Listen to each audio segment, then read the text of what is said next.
Hi అండి, అందరూ ఎలా ఉన్నారు? పుష్కర్ ఘాట్ అండి, రాజమండ్రి. ఎంత సందడిగా ఉందంటే కార్తీక మాస సందడి అంతా ఇక్కడే ఉంది. ఎక్కడ చూసినా వీరభద్ర సంబరాలు చేయించుకున్నారు.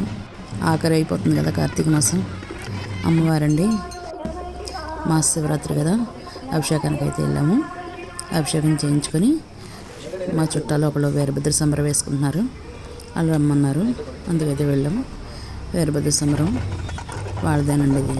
ఇప్పుడు ఇలాగా నలుగురు అన్నదమ్ములంట, వాళ్ళందరూ వేసుకుంటున్నారు. పూజ అయితే చేసుకుంటున్నారండి. పూజ చేసుకొని అవి అయితే దీపాలు అయితే అక్కడ దీపాలు వెలిగిస్తారు. దాంట్లో ఆ దీపాలను అయితే నీటిలో వదులుతారు. ఇప్పుడు అందరూ పట్టు ఎక్కడ చూసినా అందరూ వీరభద్ర సంబరాలే. ఎన్ని ఉన్నాయంటే కళ్ళు చెదిరిపోయినాయండి.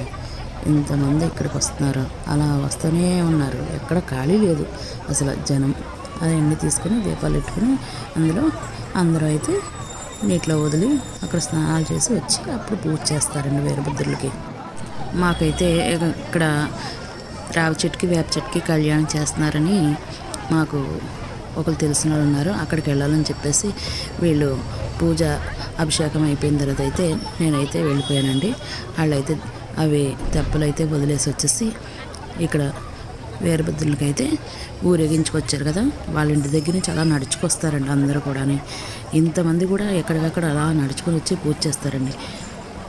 పుష్కర్ ఘాట్ దగ్గరికే తీసుకొస్తారు అందరూ కూడా. కోట్లింగాలకు కూడా తీసుకొస్తారు, ఇక్కడే ఎక్కువ తీసుకొస్తారండి. ఇలా అభిషేకం అయితే చేసుకొని అలంకరించుకుంటున్నారు. ఇక్కడ పూజ చేసేసిన తర్వాత గద్దెకి అయితే అప్పచెప్పేస్తారు, వీరభద్రుడి గద్దెకి.